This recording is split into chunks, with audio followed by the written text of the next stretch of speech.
Quer dizer, já tem um impacto econômico aí que vai atingir todo mundo, né? Eu só fiz esse comentário exatamente para a gente tomar cuidado quando a gente afirma, né, coloca as certezas ali na reprodução, principalmente na internet, que eu falo, quando a gente teve problemas, falando da minha geração, né, por exemplo, das Malvinas, né, estava aqui muito próximo, aquela coisa de...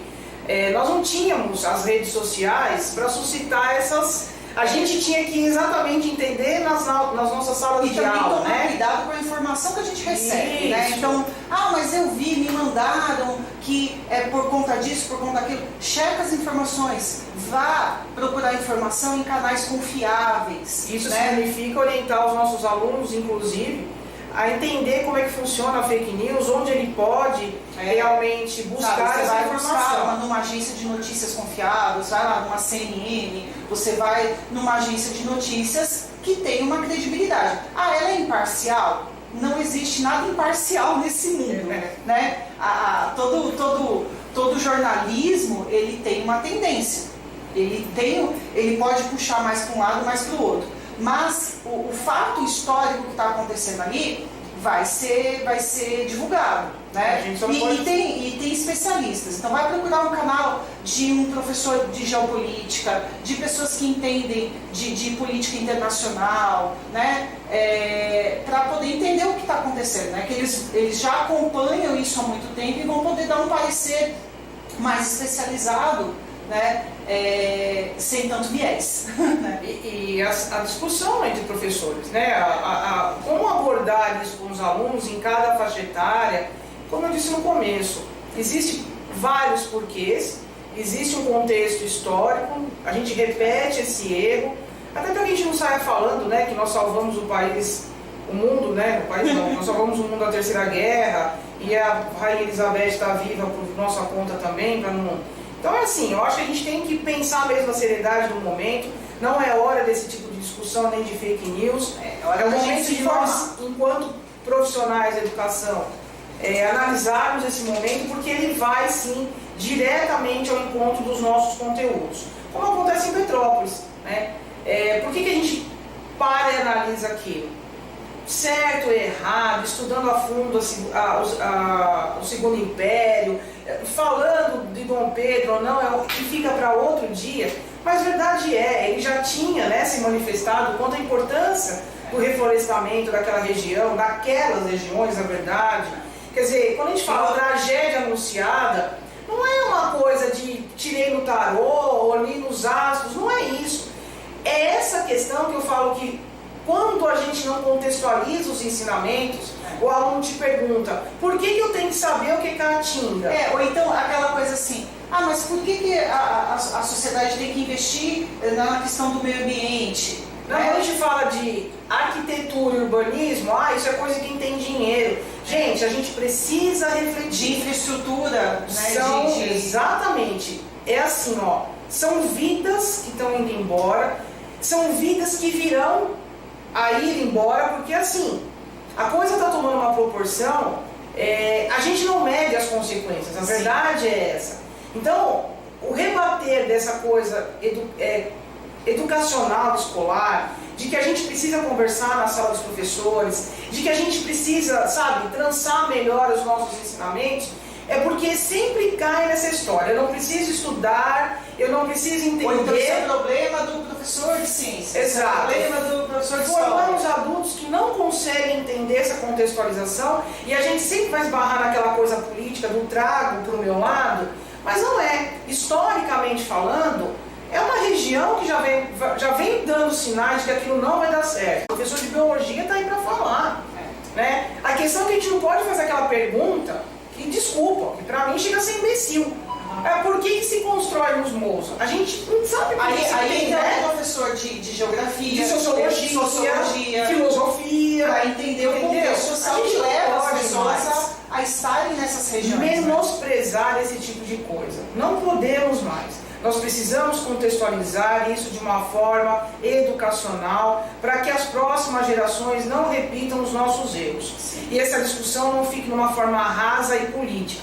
É preciso que a gente discuta isso academicamente, sim, para que essas perguntas do tipo, por que construiu um morro, sabia que era perigoso. Quem tem que saber isso em primeiro lugar quem são?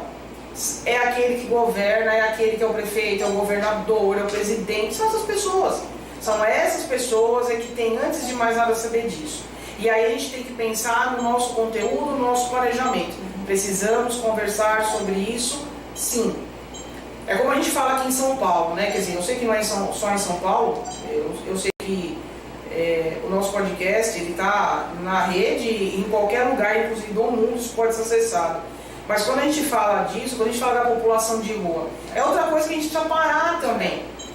O que aconteceu nessa pandemia? Quantos desempregos, quantas famílias inteiras foram para a rua? Nós nos incomodamos com os moradores de rua, nós padronizamos todos eles como quem não quer trabalhar ou que tem algum vício, mas existe todo um contexto aí que precisa ser analisado, porque isso vai se esbarrar em tudo que a gente Segundo a Agência Brasil, a população de rua em São Paulo cresceu 31% em 2 anos. E aí a gente vai ficar falando... Isso porque o censo foi feito mais ou menos, há umas, vamos usar um termo técnico, deficiências metodológicas para fazer o censo, isso, né? Vamos falar de forma acadêmica. Deficiências metodológicas que algumas pessoas estão apontando, que estão contestando, né? O pessoal que trabalha com a população de rua está contestando esse censo. Por quê? Porque a metodologia que eles usaram, falando que, por exemplo, a pessoa que está dormindo ao relento ou que mora numa barraca, ele é contado como morador de rua. Se ele mora num barraquinho debaixo do viaduto, não é contado como morador de rua. Ele é contado como moradia precarizada, um nome assim, né? Então, tem uma questão metodológica aí, quer dizer, essa população de rua que está em São Paulo, ela ainda pode ser muito maior do que aponta o censo. E a gente não pode entrar na história de que quer estar lá. Gente, por favor, que ser humano em sã consciência quer estar na rua. Que ser humano em sã consciência quer ficar embaixo do sol e da chuva. São coisas que a gente precisa discutir. Isso é uma questão de vício, isso é uma questão de saúde mental, isso é uma questão de saúde social, porque eles já acham que nem fazem parte. O primeiro passo somos nós deixá-los invisíveis, e o segundo passo é eles se sentirem invisíveis. Então eu acho que a gente tem que olhar em todos esses assuntos aqui, algo que tem que ser discutido sim, primeiro na sala de aula, na nossa proposta, no tipo de ser humano que nós estamos formando, para que quem sabe, a gente realmente tenha outras pessoas no futuro, até porque assim, né, a gente está acabando com tudo, né? A gente está falando dessa questão geográfica, natural. Eu fico me perguntando, o que a gente tem deixado para essas próximas gerações? A gente diz se preocupar tanto com eles, mas não estão deixando nem o básico, né? Que é o lugar para pisar, né? O solo para viver. Então essas coisas precisam, né? Exato. A gente precisa ir para a sala de aula, discutir sobre isso, acabar com essas opiniões, deixá-los falarem, porque eles vão vir com essas ideias mesmo, né, Patrícia? E com questionamentos, né? É o que eles veem na internet, é o que eles encontram. A gente precisa não dizer que estão certos e errados, mas aquele convite à reflexão, né? E isso começa no chão da sala. E as coisas básicas que a gente falou. Quando existe uma discussão entre eles, quando eles se percebem diferentes, quando a gente fala do bullying, a gente, que exagero, você está comparando o estourar de uma guerra? Claro que eu estou. De novo, todo incêndio começa numa fumacinha. O que foi, né, a Segunda Guerra? O que foi o ataque aos judeus, se não um preconceito, um desmonte de um povo?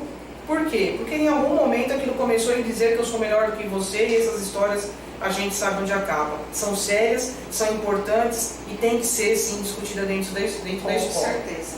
Como também outro tema nosso que é mais leve, porém não mútil, né? Porque hoje em dia se morre por conta de futebol, se morre por conta do carnaval, né, Patrícia? Sim. Então a gente está aí, né, às portas do carnaval, né? De mais um carnaval, não como a gente sabe que grande parte gostaria, grande parte sim, porque esse país tem a maior festa popular que se chama Carnaval, que é outra coisa que a gente precisa conversar sobre isso, porque principalmente nos pequenos, É uma festa tão esperada dentro da escola, porque é um momento que eles vão se divertir, que eles vão se fantasiar como eles gostam, mas um viés pedagógico disso, né? Tem todo... na verdade, quando se contesta o carnaval, se coloca dentro de um viés bastante, vamos usar um termo, moralista, né? É isso mesmo. Um viés mais moralista por conta de questões que são levantadas em relação ao carnaval, né? Mas a gente precisa entender o contexto histórico, a gente precisa entender o contexto social da festa. Como é que você chegou aqui? Como isso era, né, na Idade Média, né? Mas na verdade, significado disso, é muito né? engraçado, porque quando fala carnaval, vem de carne levare, né? Exato. Aí eu costumo dizer, quando alguém me pergunta, mas o carnaval, né? Gente, era um grande churrascão na Idade Média. E por que era, né? Era um grande churrascão, por quê? Independente do contexto que a gente tenha hoje, o carnaval ele é uma festa não religiosa dentro de um calendário religioso, né? Vamos pensar o contexto da Idade Média, né? Uma Idade Média extremamente castradora, né? Católica, conservadora, castradora. A gente está num período onde a igreja ela vai dominar todos os aspectos da vida social, e aqueles dias que antecedem a quaresma eram os dias, a válvula de escape, né? A igreja nunca incentivou o carnaval, mas também nunca proibiu. Por quê? Porque era um momento de válvula de escape mesmo da população, né? Era um momento que a população podia beber, podia comer, podia se divertir, podia ter uma inversão de valores, porque era um momento que se podia, o nobre se fantasiava de mendigo, o pobre se fantasiava de rei, né? O homem se vestia de mulher, a mulher se vestia de homem. Quer dizer, havia uma inversão ali de papéis que era uma grande válvula de escape social, né? Era um momento que as pessoas podiam extravasar, podiam se divertir, podiam comer, podiam beber, né? E se preparando para o período da quaresma, que era realmente o período mais rígido do ano, né? Em termos religiosos. Era onde a igreja já tinha um domínio, já tinha um controle social extremamente grande, mas naquele período da quaresma, o controle social ele era muito mais rígido, né? E aí era o momento de extravasar. E eram os dias que se podia comer carne antes da quaresma, né? Então por isso que era a festa da carne. Então quer dizer, quando a gente fala festa da carne hoje, a gente leva para um sentido mais moral da coisa, né? Mais essa coisa da carne enquanto vontade humana, né? Enquanto desejos carnais, desejo do corpo, né? Mas originalmente ele é o desejo de comer carne, né? O desejo de comer a carne, literalmente. Não era como é hoje, né? A gente não tinha um açougue em cada esquina. Exatamente. Então você não podia conservar a carne durante muito tempo, né? Então se matava o boi em ocasiões especiais, né? Era um no Natal, um na Páscoa, quer dizer, no Carnaval, que se dividia para a comunidade, quer dizer, não era tão comum como é hoje, né? As coisas eram bem mais restritas e muito mais com controle social bastante rígido, né? Então a gente tem que entender o contexto que essa festa nasce na Europa principalmente, né? Até porque na Idade Média, por incrível que pareça, não foi só guerra, né? Não, a gente faz esse comentário, mas é verdade, né? E aí a gente vai ter essa coisa mais moral da festa da carne depois do protestantismo, né? Que aí os protestantes vão fazer essa figura de linguagem maior de festa da carne literal, e aí de comer para carne e vontade humana, né? E cai naquilo que a gente fala, né? São as interpretações, é como eu faço uma leitura, aquilo vem de encontro ao que eu sinto, e aí a gente já sabe onde tudo isso suscita. A questão é assim, desde todo sempre, é uma festa popular, ela chega no Brasil pelos nossos colonizadores portugueses, lá no século XVI e XVII, né? O intrudo, Intrudo, né? O intrudo, o TUD, né? O intrudo é uma brincadeira, ela era elitizada, ela tinha aquele, né, o viés.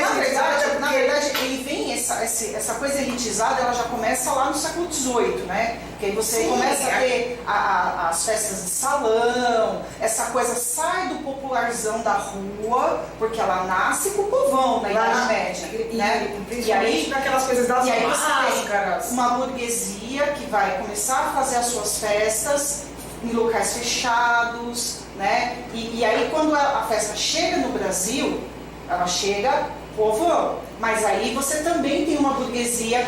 Na verdade, a gente fala que ela chega no Brasil com esse caráter mais de festa vienense, né? Então, porque já era uma sociedade que estava se fazendo, depois da família real vir para o Brasil, né? Porque aí você tem uma burguesia, né? Essa burguesia brasileira, ela vai se formar a partir da chegada da família real, em 1808. E aí quando chega essa questão... Século XIX já. Ainda era muito fechado, a gente nem porque pode falar antes do século XIX, você tem o povão, aquela coisa de jogar bexiga de cheiro, né? Que jogava água, que jogava tomate, que tinha a brincadeira de jogar... E tinha a galera que jogava estrume, que jogava... né?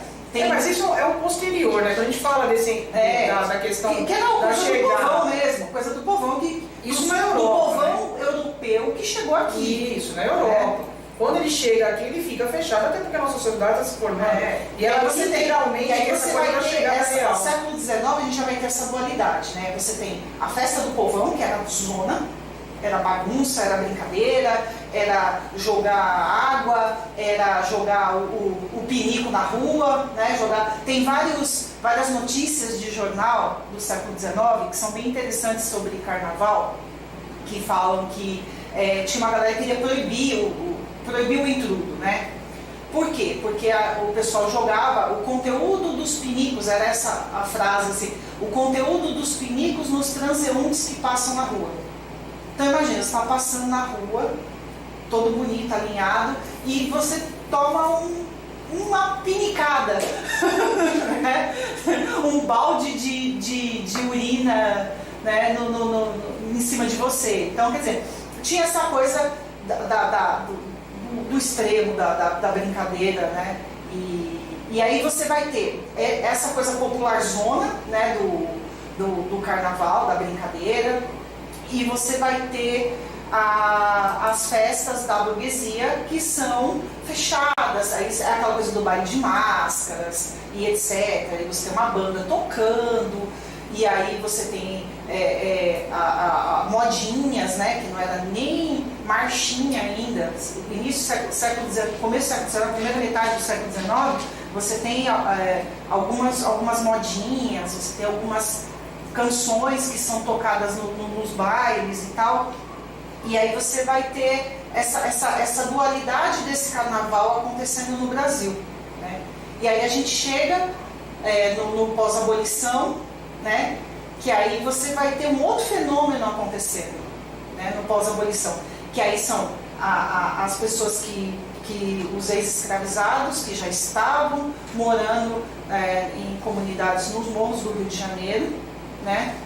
E que vão, no período do carnaval, usar o termo que se usa historicamente, descer o morro, né? As pessoas vão descer o morro para brincar o carnaval no asfalto, né? Para brincar o carnaval na cidade, né? No centro da cidade.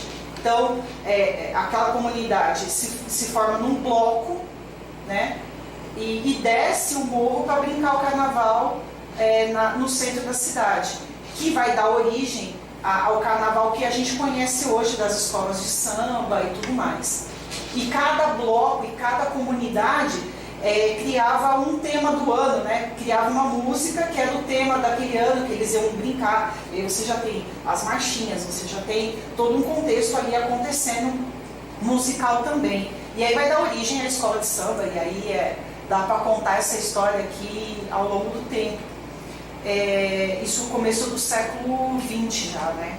Tem essa coisa E aí aquilo começa a se popularizar, esses blocos das comunidades começam a brincar o carnaval, isso toma uma proporção grande, e aí a cidade do Rio de Janeiro vai institucionalizar, já final da década de 20, começo da década de 30, a institucionalização dos blocos de carnaval, que vão se tornar as escolas de samba depois, né?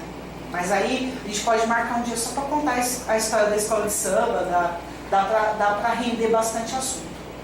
Eu acho que vale lembrar que quem começa com essas questões que antecedem ao samba, né, as marchinhas de carnaval, nada mais nada menos que Chiquinha Gonzaga, né, com a marchinha Abre Alas, que é exatamente nessa questão da popularização. E que vai virar uma grande tradição brasileira, né? Todo ano tinha a marchinha do ano, né? A música do carnaval daquele ano. Até hoje a gente ainda tem um pouco essa coisa, né? Qual a música que vai estourar no carnaval, né? Com as diferenças, né? Porque hoje a gente tem a questão do axé na Bahia, que é esperado. Mas aí é uma linha de tempo mesmo, né? A gente começa lá com o induto e depois a gente vem com essa questão de chegar até hoje. O que é importante a gente lembrar que entre afoxés, frevos, escolas de samba, trio elétrico, sambódromo, né, que a gente fala do porque a gente vai ter uma linha do tempo para cada estilo de carnaval, né? Você vai ter um carnaval mais elitizado, um carnaval popular, que aí você vai pegar mais a tradição de rua e do Nordeste do Brasil, e a coisa do baile mais restrita aos centros urbanos, né, das grandes cidades, tanto do Nordeste quanto do Sul, do Sudeste, que você vai ter essa coisa dos bailes, né, de carnaval, e depois a questão das escolas de samba, que começa no Rio de Janeiro e depois vem para São Paulo também, né?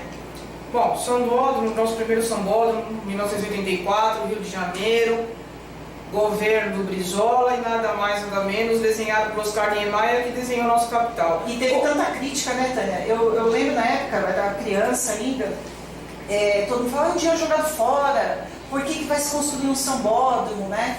E hoje a gente olha para o carnaval e ele é uma grande indústria do turismo, né? Ele é uma indústria de produção de eventos, né? Você tem gente trabalhando no carnaval o ano inteiro, né? Na produção do carnaval, na produção das escolas de samba. Tem uma indústria do carnaval hoje que vai se começar na década de 70 e vai se aprimorar na década de 80 e vai se institucionalizar a partir dos anos 90, essa indústria do carnaval.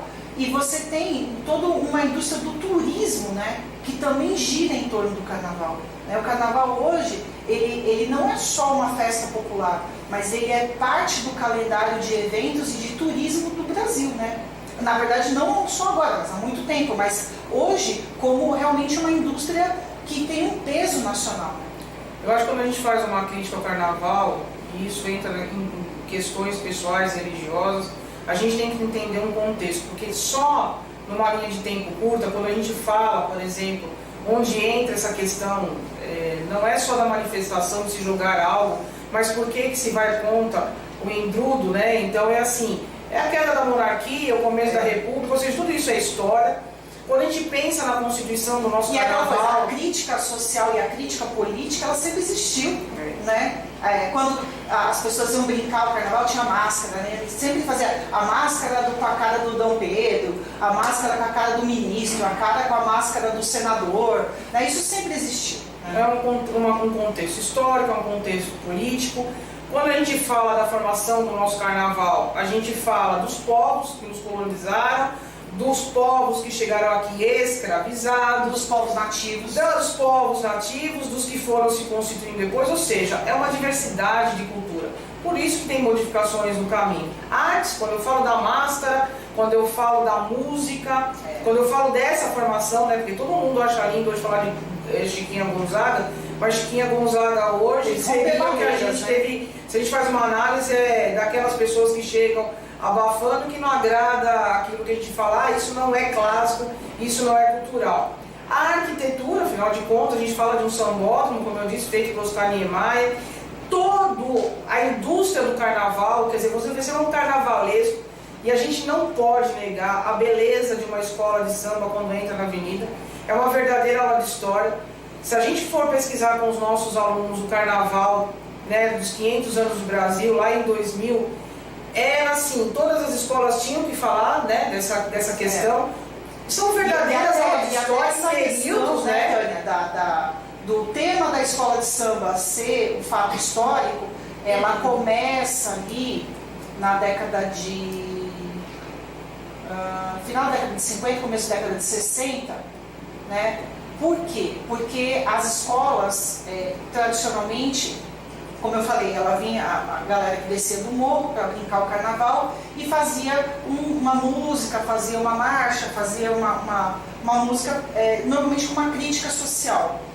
Para barrar essa crítica social, acho que foi na época do Getúlio, eu vou ver direitinho a data, na época do Getúlio, né, no governo ditatorial do Getúlio, ela já começa a podar um pouco essa coisa da crítica social e já começa a institucionalizar o tema das escolas serem a história do Brasil.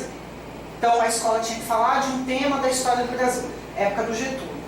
Na década de 60, com a ditadura militar, isso fica meio que obrigatório, né? Aí não se podia fazer crítica mesmo. Então você tem períodos aí da história que já começa a institucionalizar, a dar uma cerceada na liberdade das escolas. Isso só vai ser rompido com a reabertura política na década de 80, 84, 85, né? Que aí as escolas podem voltar a falar do tema que quisessem, né?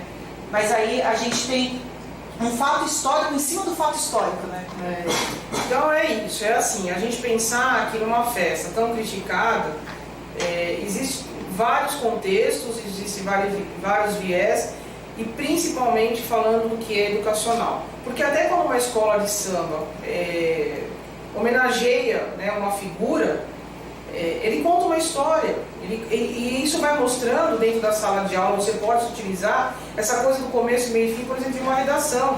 Quando uma criança de educação infantil vai lá e faz a sua máscara, buscando os diversos materiais que a gente fala tanto desses materiais não estruturados hoje, que se encontram ali no chão da escola, quando você pode propor a composição de uma marchinha, há tanta coisa a ser feita. Muita coisa, muitos temas que podem gerar a partir do carnaval e da... Isso é matemática, isso é história, isso é contação da história do nosso país. A gente precisa, sabe, não buscar lá fora, mas dentro da nossa raiz, e não fazer críticas. Tem gente que sobrevive dessa indústria do carnaval. Sim. E quando a gente fala em indústria, a gente fala de pessoas que trabalham o ano inteiro para estar lá. Olha, o que tem por trás de certo e errado na nossa constituição de ser humano, tem tudo. Né? Nem tudo é certo, nem tudo é totalmente certo, nem tudo é totalmente errado. O que cabe a nós, educadores, dentro da escola, é levar isso para a sala dos professores, é trabalhar isso nos nossos projetos, é trazer, por isso que eu falo, a escola não está à margem da sociedade, ela faz parte da sociedade. A gente sempre fala isso, né? Exatamente. Está tudo interligado, né? A escola é uma instituição que está dentro de um contexto histórico-social, com pessoas reais e com uma vida acontecendo ali. A sociedade não está acontecendo, a escola não está acontecendo aqui, enquanto a sociedade acontece na porta. É separada, né? Tá todo mundo junto, né? Se você não está assistindo ao vivo, vai assistir isso à noite, por exemplo, é sinal que você está lá dentro da sala de aula, fazendo o seu trabalho, e a sociedade, o mundo está acontecendo. E é assim que eles precisam encarar, é assim que nós precisamos encarar. Por isso que eu sempre digo, né? Professor não ensina professor conversa com professor.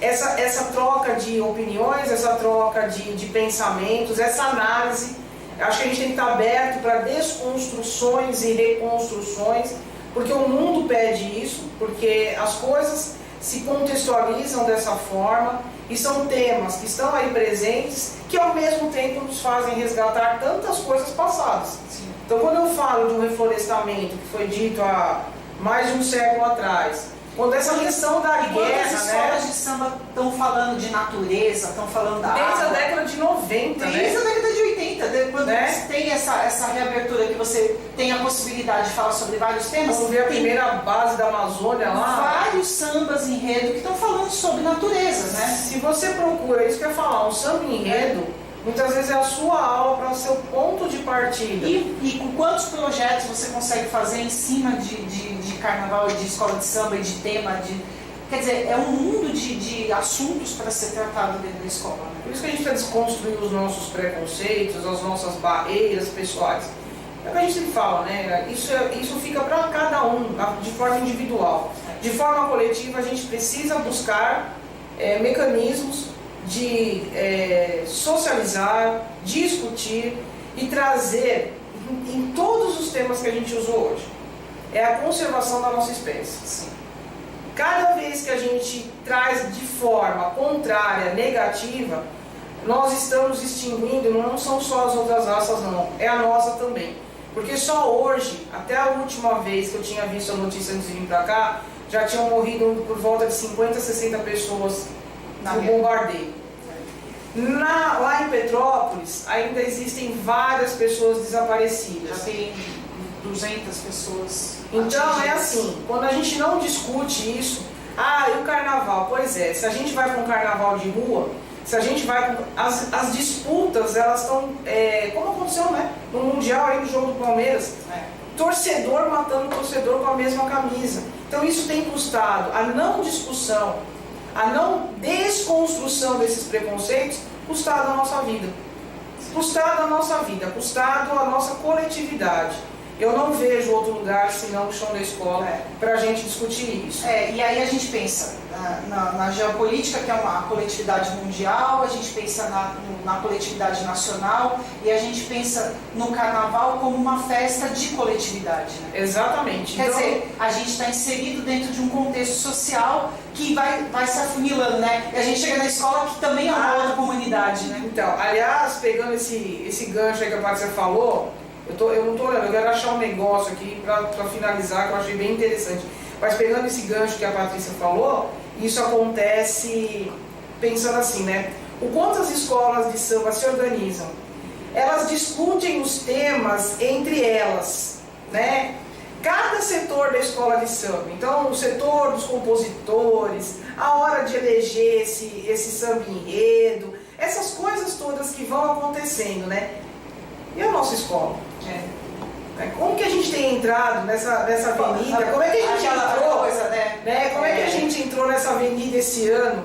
Como é que a gente tem feito? Gostei da analogia. Como é que a gente entrou harmonia, esse ano? Né? A harmonia. Será que nossa escola está cheia de buraco entre as aulas? Exato, né? Olha aí. Olha, até isso a gente consegue fazer no carnaval. Né? Às vezes a gente vê aquela figurinha, que escola de samba você gostaria que ganhasse? A escola pública. Eu também. Eu queria que todas as escolas, em todas as esferas, pudessem ser campeãs. Mas a gente precisa olhar para aquele desfile sair daquele jeito, a orquestra daquilo tudo. Assim, não tem como educador você não olhar para aquilo tudo. Aí você fala assim, os caras, quantas pessoas tem no mínimo numa escola de samba no Rio de Janeiro? São 3.000 pessoas? 3 a 4.000 pessoas. Você tem noção de uma única pessoa levantando um bastão? Só aquela parte da bateria, porque não pode sair fora, porque tem um instrumento ali e que é analisada por milhões de olhos. Então assim, a gente tem que se perguntar, por que não conversar? Porque existe alguma coisa... Aí a gente vai ficar o que evolução, harmonia... Exato, né? Exatamente. Fantasia, como é que a sua escola está se apresentando, né? Então, eu acho que a gente tem que fugir dessas questões preconceituosas, trazer isso para dentro da nossa realidade escolar, deixar claro para a sociedade que assiste o nosso podcast, que não é da área educacional, que não é professor, que é exatamente essa questão que a gente diz, o professor não doutrina, o professor traz fatos históricos, eles estão ali comprovados, às vezes, que é lógico, precisam ser reavaliados, mas estão ali, né, Patrícia? Eu acho que trazer isso para o dia da escola e deixar o professor com o seu profissionalismo, com os seus conhecimentos, a gente muda essa sociedade, porque de verdade, eu particularmente tenho um certo pânico do que está acontecendo agora. A gente está passando por situações que a nossa geração não tinha vivido ainda. Né? Não nessa esfera e de verdade, achei que não fôssemos viver, achei que nós não chegaríamos a esse ponto e nós chegamos. Né? Nós chegamos, principalmente como a gente comentou no começo, né, Patrícia? Depois de quase 3 anos de pandemia, o mundo inteiro economicamente abalado, porque não tem quem não esteja, mais ou menos, mas está. Um continente lá como a África, vivendo situações, né, de o mundo vira as costas como se a gente não tivesse responsabilidade. e para ajudar agora a gente faz isso. Então, não tem outro jeito senão formando pessoas. E a gente tem esse bastão na mão, essa responsabilidade.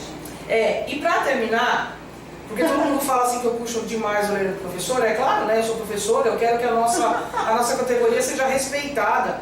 E a nossa geração, quando eu falo a minha, né? Tá aí na faixa dos seus 50 anos, acolher esses professores que estão chegando. Por quê? Porque a nossa formação tinha outra constituição do que eles têm hoje. Se eles não chegam ao trabalho como deveriam, existe um sistema maior que tem feito isso de uma outra forma.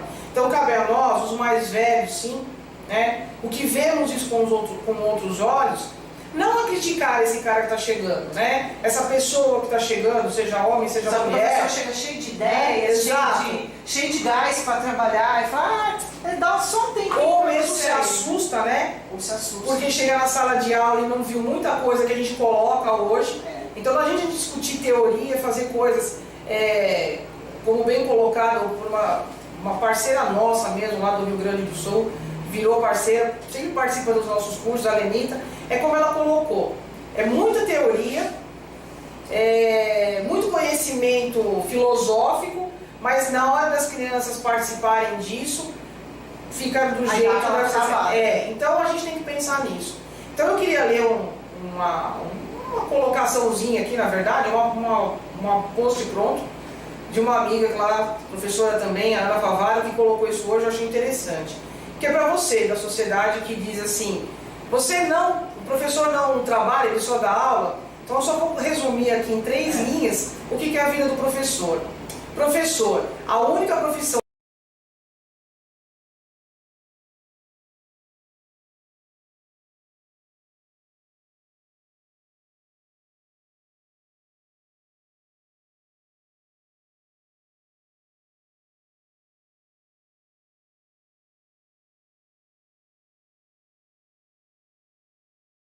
avaliar a aula que ele dá. Então, olha só, o professor trabalha e como representa uma sociedade. Então é só para dizer que quando eu coloco essa coisa da nossa união é para isso, para que a gente mostre que a gente realmente veio. Patrícia, de encerrar, eu queria falar do nosso curso de... do curso de reuniões escolares. E aí depois você fala também do curso do professor Léo, né, de redações. Então assim, no próximo dia 5, tá lá nas nossas redes, Instagram, no Facebook, o nosso curso dia 5 de março, das 9 ao meio-dia, online, ao vivo, sobre reuniões escolares. Reuniões administrativas, reuniões pedagógicas e reunião de pais. O que a gente vai falar nesse curso? A divisão dessas reuniões, elas não podem acontecer de forma simultânea, porque a escola perde a pauta e é preciso que a gente tenha a pauta para não perder o nosso contexto pedagógico. Falar de reuniões, porque tem ficado escasso isso na escola, e é exatamente por essa escassez de reunião que a gente chega no meio do ano se descabelando, né? Onde está aquele planejamento, o que aconteceu com aquele planejamento. Então as pautas de reuniões. E quando a gente fala de reunião de pais, a gente sabe que tem uma evasão enorme, poucos pais têm participado de reuniões, inclusive, Patrícia, online. É verdade. Tem diretor falando que o pai não está entrando na reunião online. Ou então o pai entra, põe no mute, fica lá ouvindo a reunião, né? Não participa. Quando a reunião cai, volta, e o pai não voltou, e você sabe que estava sem câmera e sem microfone. Ou seja, ele não estava acompanhando essa reunião. A gente brinca, mas não é brincadeira, porque só acontece realmente a educação, o conhecimento, se essas duas instituições caminharem juntas, que é família e escola. Então assim, como é que você tem convidado, e é convite mesmo a participação desses pais, porque existe, a gente vai falar uma diferença entre convocação e convite. Como é que você aborda isso com os pais? Você expõe um aluno na reunião, então a gente vai conversar bastante sobre isso no dia desse curso de reuniões. Está bem interessante e eu espero vocês esse dia. E a gente vai deixar o link para quem quiser se inscrever para esse curso da professora Tânia no dia 5 de março, na descrição do vídeo, tá? Então depois você terminar aqui, a gente vai deixar o link para inscrição na descrição do vídeo. Exato. E a gente vai ter em breve as aulas curso de redação, né? O professor Leandro Horta, a gente está aí com uma parceria com o professor Leandro Horta. para cursos, são diversos módulos na área de redação, gramática, mais voltado para quem vai prestar concurso, para quem vai prestar vestibular. Acho que vai ser uma parceria de sucesso. Tem a página, né, no Insta, né, que além da Coletivo tem algum professor, né? prof.leandroota. Sigam lá. Eu vou fazer Ele coloca várias dicas, é uma página bem bacana. E essas dicas, às vezes a gente tem aquela dificuldade de desenvolver o relatório. Né? Para quem está começando, gente, isso é natural, isso não é um defeito. Ninguém nasce sabendo tudo e nenhum diploma vai te dar toda a aptidão. Vale a pena, às vezes, você ouvir um professor, um colega que é especialista na área. Isso, para quem está começando, na questão de relatório, não que contém o relatório, mas a questão da nossa língua mesmo. Nós precisamos tomar bastante cuidado. Então, de repente, acompanhar a página do professor aí, né, Patrícia? Acho que vai ajudar bastante. A Patrícia brinca, né, que tá nas gravações das aulas, fala, olha, tô relembrando um monte de coisa, né? Olha, tem umas dicas que ele deu lá que eu achei super legais. Eu falei, gente, agora eu entendi um negócio que não tinha caído a ficha ainda. Quem disse que nós fomos aquelas alunas que disseram, por que eu tô aprendendo isso, né? Então, de repente, quando alguém traz a memória aí, a gente entende no nosso dia a dia. Então, é só seguir as nossas páginas e a gente espera vocês na próxima quinta-feira, sempre dando aquela ideia, né? Sugiram temas, quem quer participar, as portas da Coletivo estão abertas. Então, até a próxima quinta. Até a próxima quinta, gente. Até. Tchau, tchau. E bom feriado, bom carnaval pra vocês. Seguro, tá, gente? Por favor.